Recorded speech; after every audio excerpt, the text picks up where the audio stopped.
हम लोग भी न्यूज पढ़ते हैं, आप लोग भी न्यूज पढ़ते हैं, और बहुत दुखद बात लगती है जब बच्चे ना ऐसा कुछ सोचते हैं अपने बारे में जो बहुत ही ज्यादा मेरे हिसाब से नहीं होना चाहिए। ठीक है, this is not the end. ठीक है, आईआईटी ही सब कुछ नहीं होता है। ठीक है, और अगर आपको ये कहीं पर भी थोड़ा सा सुकून दे रहा हो तो मैं बोल देता हूं कि आईआईटी में जाने से भी बेहतर होती हैं चीजें और ना जाने से भी बेहतर होती हैं चीजें। ठीक है, तो आपको जैसा आपको मिलेगा आप वैसे अपने लाइफ को आगे कंटिन्यू करिए। इसमें कोई जो मार्केट में हाइप है, ठीक है, आप एक एम बना रहे हैं, आप उस एम के लिए मेहनत करना चाहते हैं, यू शुड डू दैट। ठीक है, आपके अंदर कंसिस्टेंसी एंड डिसिप्लिन इस तैयारी में आएगी, लेकिन सिर्फ यही चीज है ऐसा मत सोचिएगा। बेटा बहुत ऑप्शंस हैं लाइफ में, सिर्फ यार तुम देखो, लाइफ में अगर आपको अच्छी चीज बताई जाए दैट डज नॉट मीन्स कि वही सिर्फ दुनिया में अच्छी चीज है।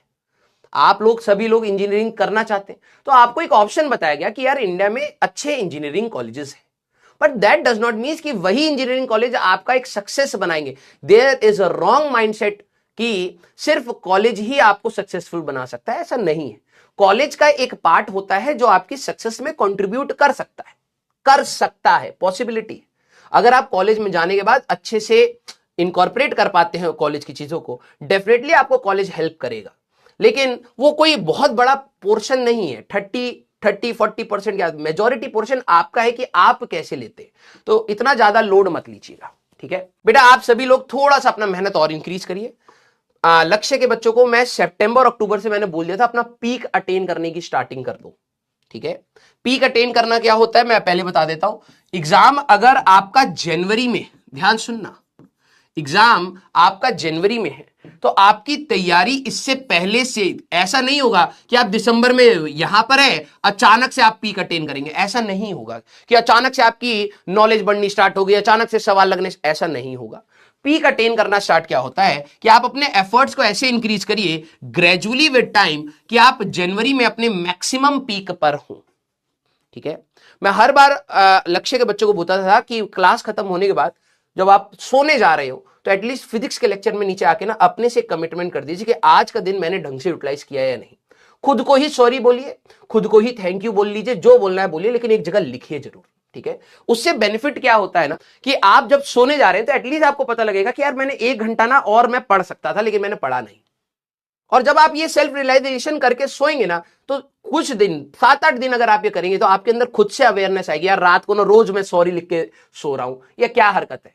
फिर मैं कहता हूं कि मेरी सिचुएशन क्यों नहीं चेंज हो रही, रोज रात को मैं सॉरी लिख रहा हूं अपने आप को। तो आप सभी लोग कोशिश करिए क्योंकि अब ये टाइम आ गया बेटा हमारे पास अक्टूबर, नवंबर, दिसंबर और जनवरी, तो अब आपका ग्राफ धीरे धीरे मेहनत का, ये आपके मेहनत का है, रिजल्ट्स का नहीं है कि सर मेरे रिजल्ट तो ऊपर जा नहीं रहे, मेहनत का है। आपका मेहनत का ग्राफ अब ऊपर जाना चाहिए और जनवरी जब आपका एग्जाम हो तो एटलीस्ट आप अपने मैक्सिमम सीटिंग आवर्स पर हो। अचानक से आप 12 घंटा नहीं बैठ के पढ़ सकते तो फिर धीरे धीरे बढ़ाइए। सर मैं 6-7 घंटा ही पढ़ पाता हूं तो ठीक है, आज 7.5 घंटा पढ़ने की कोशिश कर, एक हफ्ते बाद 8 घंटा, 8.5 घंटा, 9, 10, ऐसे धीरे धीरे इंक्रीज कर कि जनवरी तक तेरे अंदर सिटिंग कैपेसिटी हो। और मैं बता रहा हूं फर्स्ट शिफ्ट के बाद आप सभी लोग जेईई मेंस दे चुके हैं। आज मैं थोड़ी सी आपसे बात इसलिए कर रहा हूं क्योंकि सैटरडे को कॉन्वर्सेशन मेरे पे बहुत इंपैक्ट डाल के गई है, वो मैं आपके साथ कर रहा हूं। फर्स्ट शिफ्ट के बाद कितने बच्चों ने ये फील किया कि पढ़ने का मन ही खत्म हो जाता है फरवरी में, हाँ या ना?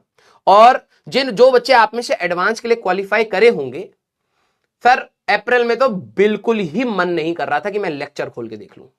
बताइए, जानते हुए कि जेईई मेंस इतना अच्छा नहीं गया लेकिन मन ही नहीं कर रहा है, एक अलग लेवल की जोन बन रही है यार, मतलब इनएक्टिव जोन में जा रहे हो रहा था। ठीक है, इसीलिए मैं आपको कह रहा हूं कि पहले से ही मैंने ये ग्राफ नीचे क्यों करा है, क्योंकि ये फरवरी में आपका ग्राफ डिप मारेगा, फरवरी में ये डेफिनेटली ग्राफ डिप मारेगा। और ये साइकोलॉजिकल एक इवेंट है और कुछ नहीं है। ऐसा नहीं कि आपकी लाइफ में कुछ चीजें बहुत बड़ी चेंज हो गई हैं, ऐसा नहीं है। आप एक कॉन्टिन्यूस टाइम तक आपका एक एड्रेनलिन रश हो रहा है, आपके हार्मोन का डिसबैलेंस हो रहा है। ये लड़कियों को भी कह रहा हूं, लड़कों को भी कह रहा हूं, सभी के लिए एक हार्मोनल इंबैलेंस है भाई, इतने स्ट्रेस में ऑल टाइम रहना। ठीक है, तो ये है प्रॉब्लम तो है, लेकिन अब मैं कह रहा हूं कि अगर आप फरवरी में थोड़ा सा डिप भी मारते हैं तो let your body be cool down यार। ठीक है, हम लोग सभी इंसान हैं, हार्मोन्स के हिसाब से ही चल रहे हैं ना भाई। एक कॉन्टिन्यूस फेज तक 6 महीने तक बच्चा स्ट्रेस में है, तो भाई इतने केमिकल बॉडी रिलीज करेगी तो कैसे आप नॉर्मल बिहेव करोगे? ऑब्वियस सी बात है, जब आप इतने स्ट्रेस से हल्का सा रिलैक्स होते हो तो आपकी बॉडी पूरा रिलैक्सेशन मांगती है, आपकी बॉडी जवाब देती है फरवरी में, ठीक है। और उसको एज अ साइन लो कि यार बॉडी थक गई थी इतना पढ़ पढ़ के, दिमाग में रख रख के, लेट इट बी थोड़ा सा, ये this is a normal dip. अब यहां पर क्या होता है ना, ये नॉर्मल डिप को बच्चा अगर आदत बना ले तो ये ग्राफ नीचे ही चला जाता है। सेकंड शिफ्ट से पहले बच्चे को मन ही नहीं कर रहा होता है कि यार मैं पढ़ूं भी। आपको ये रियलाइज करनी है, ये आपकी बॉडी जवाब दे रही है। भाई आप 10-10, 12-12, 13-13 घंटे पढ़ रहे हैं, 7-7, 8-8 घंटा लेक्चर देख रहे हैं, बार बार IIT IIT IIT exam exam exam, इसको ही रट मार रहे हैं, स्ट्रेस होता है भाई। ये बॉडी जवाब दे रही है आपकी, आप इसको चाह कर भी नहीं रोक सकते। अच्छे से अच्छा बच्चा भी एग्जाम के बाद नीचे डिप मारता ही मारता है। लेकिन यहां पर आप 10 डेज रेस्ट लीजिए, यहां टीचर्स का कोई भी इंटरवेंशन ना हो, मत बात करिए टीचर्स से। अब हो गया एग्जाम, हो गया, बॉडी को थोड़ा सा रिलैक्स होने दीजिए, नॉर्मल स्टेट में आने दीजिए, एनालाइज करिए कि क्या सही था क्या गलत था, और यहां से फिर से मिड ऑफ द फरवरी से आप दोबारा अपनी तैयारी करिए। अगर आप कॉन्टिन्यूस सोच रहे हैं कि भाई मैं सीधे कॉन्टिन्यूस स्टार्ट कर दूंगा, ये ग्राफ बेटा बाद में डिप मारेगा। ये जो पीक तुमने उठाने की कोशिश करी थी, यहां से फिर दूसरा पीक उठाना है सेकंड शिफ्ट के लिए, नहीं तो ये अगर कॉन्टिन्यूस सोचोगे तो ये ऐसे जाता है और सेकंड शिफ्ट में गिर ही जाता है। बच्चे सेकंड शिफ्ट इसलिए खराब कर लेते हैं क्योंकि कॉन्टिन्यूस स्ट्रेस नहीं झेल पा रहे। तो कुछ अपनी बॉडी को ना थोड़ा सा नॉर्मल भी होने दीजिएगा, ठीक है। और चिल मार के पढ़ाई करो भाई, कोई लोड नहीं है, एक चीज एक दिन बाद हो जाएगी, हो जाएगी, इतना ज्यादा हम लोग नहीं लेंगे भाई, सीधी सी बात है, ठीक है। यस